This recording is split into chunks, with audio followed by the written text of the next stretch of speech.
TNPSC போட்டித் தேர்வு மாணவர்கள் அனைவருக்கும் மனமார்ந்த வாழ்த்துக்களும் பாராட்டுகளும். நாம் இந்த வகுப்பில் வறுமை என்ற தலைப்பின் கீழ் உலக பட்டினி குறியீடு 2024 பற்றிய நிறைய விவரங்கள் இருக்கிறது. அதை ஒவ்வொன்றாக பார்க்கலாம் நண்பர்களே. அதாவது சமூக பொருளாதார பிரச்சனைகள் என்ற தலைப்பின் கீழ் வறுமை என்பதை பற்றி பார்த்து வருகிறோம். அதனுடைய தொடர்ச்சியாக உலக பட்டினி குறியீடு 2024 வெளியிடப்பட்ட சில டேட்டாக்களை புள்ளி விவரங்களை பார்க்கலாம் நண்பர்களே. கண்டிப்பாக இது குரூப் 2A மெயின்ஸ் தேர்வுக்கு கை கொடுக்கும். அதுபோக குரூப் 2 மெயின்ஸ் தேர்விலும் இதை அப்படியே கேட்டாலும் கேட்பார்கள். உலக பட்டினி குறியீடு 2024 பற்றி எழுது என்று கேட்டாலும் கேட்பார்கள். எனவே இரண்டு தேர்வுக்கும் இது பயனுள்ள தலைப்பு நண்பர்களே. நாம் இரண்டிற்குமே சேர்த்து பொதுவாக பார்த்து வருகிறோம். அதாவது குரூப் 2 மெயின்ஸ் மற்றும் 2A மெயின்ஸ் என்ற இரண்டு தேர்வுகளுக்கும் பயன்படக்கூடிய வகையில் நாம் முதலில் தமிழ்நாட்டின் வளர்ச்சி நிர்வாகம் என்ற தலைப்பை எடுத்து சில வகுப்புகள் பார்த்திருக்கிறோம் நண்பர்களே. அதில் தமிழ்நாடு அரசால் தொடங்கப்பட்டுள்ள மகத்தான சாதனைகள் மற்றும் திட்டங்களை பற்றி விரிவாக பார்த்திருக்கிறோம். பார்க்காதவர்கள் நம்முடைய யூடியூப் சேனலிலும் டெலகிராம் சேனலிலும் பதிவேற்றம் செய்யப்பட்டுள்ளது, பாருங்கள் நண்பர்களே. அதில் அத்தியாவசியமான திட்டங்களை பற்றி பார்த்திருக்கிறோம். கண்டிப்பாக குரூப் 2 மற்றும் 2A மெயின்ஸ் தேர்வில் அதிலிருந்து நிறைய திட்டங்கள் வரும். அதை பார்த்து பயன்பெறுங்கள். அதற்கடுத்து தமிழ்நாட்டின் வளர்ச்சி நிர்வாகம் என்பதை பார்த்து முடித்த பிறகு அதற்கடுத்து முக்கிய தலைப்பாக இருப்பதுதான் social issues in India and Tamil Nadu. அதாவது இந்தியா மற்றும் தமிழ்நாட்டில் உள்ள சமூக பொருளாதார பிரச்சனைகள். இது முக்கியத்துவம் வாய்ந்த தலைப்பு நண்பர்களே. இதிலிருந்து பெரும்பாலான கேள்விகள் வரும். எனவே அதை பற்றி பார்த்து வருகிறோம். அந்த சமூக பொருளாதார பிரச்சனைகள் என்பதின் அதனுடைய தலைப்பின் கீழ் வறுமை என்பதை பற்றி பார்த்து வருகிறோம் நண்பர்களே. 2 வகுப்புகள் நடந்து முடிந்திருக்கிறது. இது 3வது வகுப்பு. பார்க்காதவர்கள் பாருங்கள் நண்பர்களே. அதனுடைய தொடர்ச்சியாக இன்று உலக பட்டினி குறியீடு, அதாவது GHI என்று சொல்லக்கூடிய குளோபல் ஹங்கர் இண்டெக்ஸ் 2024 என்பதை பற்றிய முழுமையான விவரங்களை பார்த்து விடலாம். இது கண்டிப்பாக அனைத்து தேர்வுகளிலும் இதிலிருந்து கேள்விகள் வரும் நண்பர்களே. இப்போது பாடத்திற்கு போவோம். உலக பட்டினி குறியீடு 2024 இது அக்டோபர் மாதத்தில் வெளியிடப்பட்டது நண்பர்களே. உலக பட்டினி குறியீடு குளோபல் ஹங்கர் இண்டெக்ஸ் ஆனது 2024 ஆண்டு அக்டோபர் மாதத்தில் வெளியிடப்பட்டது. இதை வெளியிட்ட அமைப்பு அயர்லாந்து நாட்டில் உள்ள கான்சர்ன் வேர்ல்டு வைட் மற்றும் ஜெர்மனியில் உள்ள வெல்த்தும் கிரிட் லைஃப் ஆகிய நிறுவனங்கள் இணைந்து 19வது GHIயை வெளியிட்டுள்ளது. அதாவது தற்போது வெளியிடப்பட்டுள்ள உலக பட்டினி குறியீடு 19வது உலக பட்டினி குறியீடு ஆகும். இதை வெளியிட்ட 2 நாடுகள் அயர்லாந்து மற்றும் ஜெர்மனி ஆகிய 2 நாடுகளின் நிறுவனங்கள் இணைந்து இந்த 19வது உலக பட்டினி குறியீட்டை வெளியிட்டிருக்கிறது. அதற்கடுத்து சர்வதேச அளவில் உணவு பற்றாக்குறை, ஊட்டச்சத்து குறைபாடு உள்ளிட்டவற்றை ஆய்வு செய்து ஆண்டுதோறும் வெளியிடப்பட்டு வருகிறது. அதற்கடுத்து இந்த உலக பட்டினி குறியீட்டை கணக்கிடக்கூடிய காரணிகள் என்ன என்று பார்க்கலாம். 4 விதமான காரணிகளை அடிப்படையாக கொண்டு இந்த உலக பட்டினி குறியீடானது கணக்கிடப்படுகிறது. அதில் முதலாவதாக ஊட்டச்சத்து குறைபாடு, அடுத்து 2வதாக 5 வயதுக்கு உட்பட்ட குழந்தைகளின் எடை வளர்ச்சி குறைபாடு, 3வதாக 5 வயதுக்கு உட்பட்ட குழந்தைகளின் வளர்ச்சி குறைபாடு, 4வதாக 5 வயதுக்கு உட்பட்ட குழந்தைகளின் இறப்பு விகிதம் என்ற 4 காரணிகளை அடிப்படையாக கொண்டு இந்த உலக பட்டினி குறியீடானது வரையறுக்கப்படுகிறது நண்பர்களே. அதாவது உலக பட்டினி குறியீடு எத்தனை காரணிகளை அடிப்படையாக கொண்டு கணக்கிடப்படுகிறது என்று கேட்பார்கள். 4 காரணிகளை அடிப்படையாக கொண்டு கணக்கிடப்படுகிறது.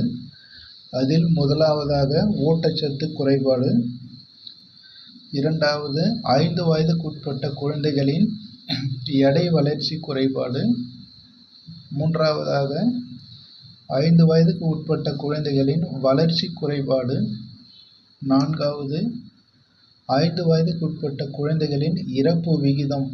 இந்த 4 அடிப்படையில் தான் இந்த உலக பட்டினி குறியீடானது வரையறுக்கப்படுகிறது.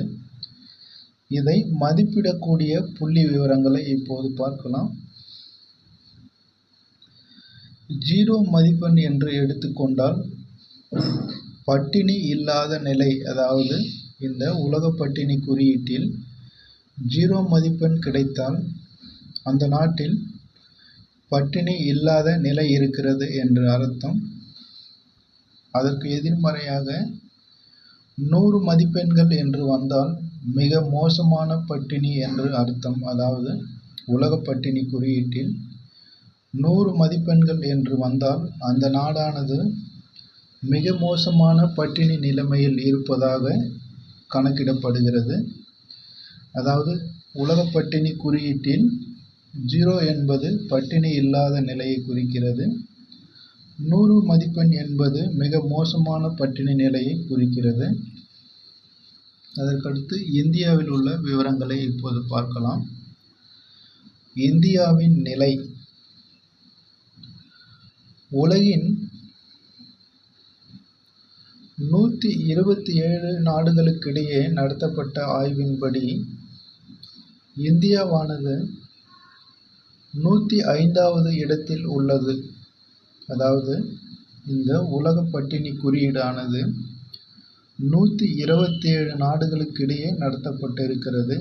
அதில் இந்தியாவானது 105வது இடத்தில் இருக்கிறது நண்பர்களே. அப்படியென்றால் இந்தியாவானது மிக மோசமான பட்டினி குறியீட்டில் இருக்கிறது என்று அர்த்தம். ஏனென்றால் 100 மதிப்பெண்கள் என்பதை மிக மோசமான பட்டினி என்று வரையறுத்திருக்கிறார்கள். இந்தியாவானது 105வது இடத்தில் இருக்கிறது என்றால் அதை புரிந்து கொள்ளுங்கள், மிக மோசமான பட்டினி என்ற நிலையில் இருக்கிறது. இதில் முதலிடத்தில் உள்ள நாடு, அதாவது பட்டினி இல்லாத நாடு சீனா. அதாவது 0 மதிப்பெண் என்று இருந்தால் பட்டினி இல்லாத நிலை என்று பார்த்திருந்தோம். அதன் அடிப்படையில் சீனா நாடானது முதலிடத்தில் இருக்கிறது நண்பர்களே. அங்கு பட்டினி என்ற நிலை இல்லை என்று கணக்கிட்டிருக்கிறார்கள்.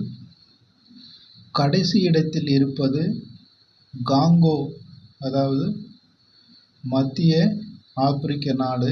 காங்கோ என்பது தான் இந்த உலக பட்டினி குறியீட்டில் கடைசி இடத்தில் இருக்கிறது நண்பர்களே.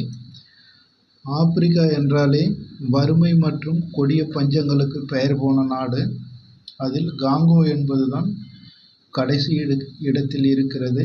அப்படியென்றால் ஒருவேளை உணவே மக்களுக்கு சரியாக கிடைக்காத நிலை இருக்கும் நண்பர்களே. அவ்வளவு மோசமான ஒரு நாடு தான் ஆப்பிரிக்கா என்று சொல்லக்கூடிய காங்கோ நாடு. அதற்கடுத்து இந்தியா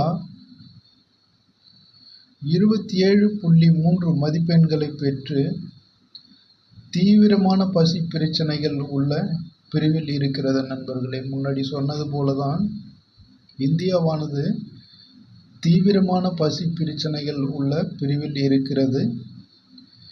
இந்த தீவிரமான பசி பிரச்சனைகள் உள்ள நாடுகளில் 42 நாடுகள் உள்ளன. அதாவது இந்த தீவிரமான பசி பிரச்சனைகள் பிரிவில் 42 நாடுகள் இருப்பதாக தெரிவிக்கிறார்கள். அதில் இந்தியாவும் ஒன்று. இந்தியாவும் தீவிரமான பசி பிரச்சனை என்ற பிரிவில் இருக்கிறது. இந்தியாவில் 5 வயதுக்கு உட்பட்ட குழந்தைகளின் இறப்பு விகிதம் 2.9% உள்ளது. இந்தியாவில் குழந்தை வளர்ச்சி குன்றிய விகிதம் 35.5% உள்ளது.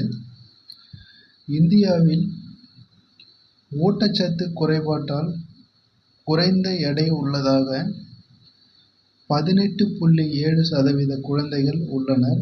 அதாவது இந்தியாவில் ஊட்டச்சத்து குறைபாட்டால் எடை குறைந்த குழந்தைகள் 18.7% உள்ளனர். இந்தியாவில் 13.7% பேர் ஊட்டச்சத்து குறைபாட்டால் பாதிக்கப்பட்டுள்ளனர். அதாவது இந்தியாவானது வளர்ந்த நாடு, வளர்ச்சி அடைந்த நாடு என்றெல்லாம் சொல்லுகிறார்கள். இவ்வளவு கொடுமைகள் நிறைந்திருக்கிறது நண்பர்களே. இந்தியாவில் 13.7% பேர் ஊட்டச்சத்து குறைபாட்டால் பாதிக்கப்பட்டிருக்கிறார்கள். 18.7% குழந்தைகள் பாதிக்கப்பட்டிருக்கிறது.